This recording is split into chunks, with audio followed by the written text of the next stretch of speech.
Έλα. Εδώ, κοίτα με λίγο.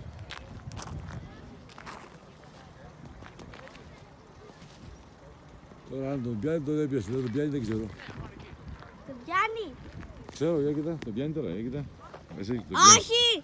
Κοίτα, βάλ' τον να τον πιάσει. Έλα, βάλ' τον να τον πιάσει. Θα τα ανεβάσει στο YouTube μετά. Τώρα το αναβάζω. Τώρα το βάζω. Τώρα το βλέπω. Πιάνεις τώρα. Να.